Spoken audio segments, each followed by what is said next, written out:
Alright, so I know I said I would review The Last of Us Part 2, but I did remember that there was a pretty important DLC that came out after the first Last of Us game that was pivotal for the character of Ellie. And I played it recently, and I wanted to talk about it. So here I am. And just so you guys know, this review will contain spoilers for this DLC. The DLC itself isn't that long, it's actually pretty short because it is a DLC. So if you haven't played the first game and you haven't played this, there will be heavy spoilers for both the main game and this DLC. But if you are here, anyway, you probably already know. What I will say, outside of spoilers though, is that if you haven't played this before, what I would say is that, or what I would suggest is for you, as someone who hasn't played it before, I would suggest that you play this DLC, Left Behind, in between, what was it, fall or autumn, known to some, and winter. So in between autumn and winter, play Left Behind, then go back to the main game. That is a perfect way to play to play this DLC in accordance with the main game.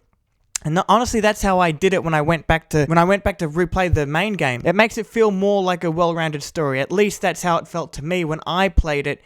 In between those two chapters of the main game. Anyway, moving on to some of the spoilers, this DLC solely focuses on Ellie in both past and present.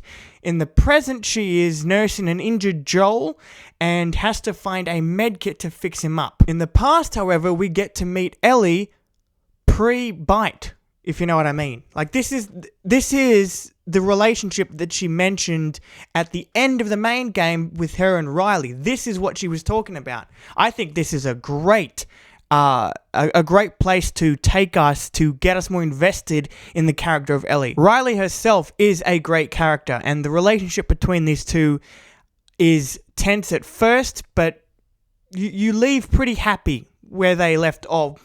Sort of happy. I mean, anyway, I'll get into that later on. What I did enjoy up until the obvious tragedy is how much fun, the innocent fun that these two children were having, essentially, in this apocalyptic world. It's like, even in this shitty world, they still just want to have fun. I loved seeing them hanging out, them throwing bricks into cars, riding a merry-go-round, playing with water pistols, which was a fun mission, I must say. And I love that one moment where Ellie plays Angel Claws and Riley's doing the voiceover for it. What's happening is, like, you get to see the character, like, in the game that she's playing, right?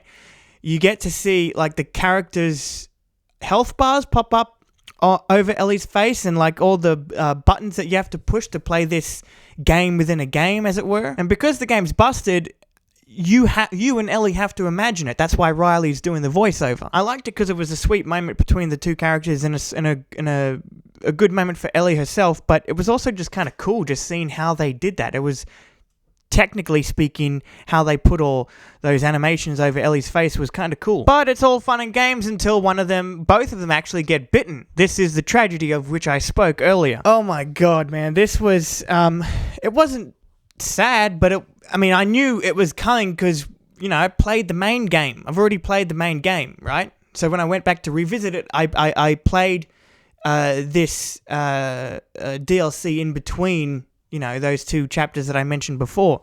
So I knew it was going to happen, right? You see Ellie freak out and bash a bunch of pots while Riley's just sitting there, like, just absolutely, like, she doesn't know what to say, really. But even though I knew it was going to happen, and therefore it really wasn't that sad to me in general, there is a worse way to look at it, because when they both got bitten, they both thought that they were going to die. So Ellie essentially, she figures out, oh crap, I'm the cure for all of mankind, but oh shit, my friend's dead. Can you imagine what the character of Ellie would have been thinking in a situation like this?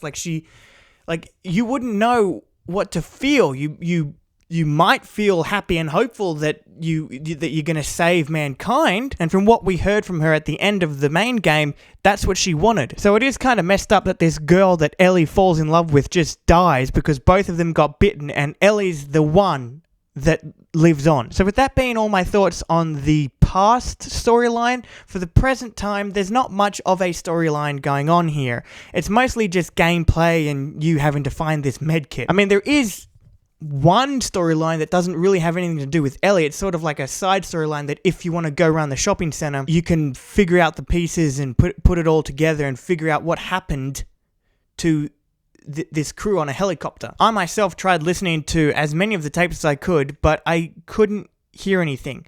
I don't know if you guys have noticed, but whenever you try to listen to audio recordings in the Last of Us games, if you don't have headphones or earphones, you can't hear shit.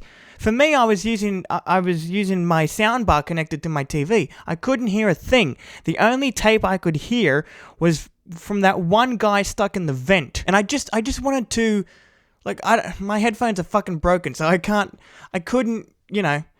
listen to it. Am I twirling my mustache like a French villain or something? In all seriousness, the tape that I found with the guy that was stuck in the vent, I listened to the tape and I just sat there in it. Sometimes I like to do that with these Last of Us games. I just like to sit there in the really shitty moments and just meditate on it. In terms of gameplay, most of it takes place during present time when Ellie's trying to get that medkit for Joel. We see Ellie pick up her bow and arrow for the first time. This is how she got it. And in present time, this game also does something that I don't think the main game ever did.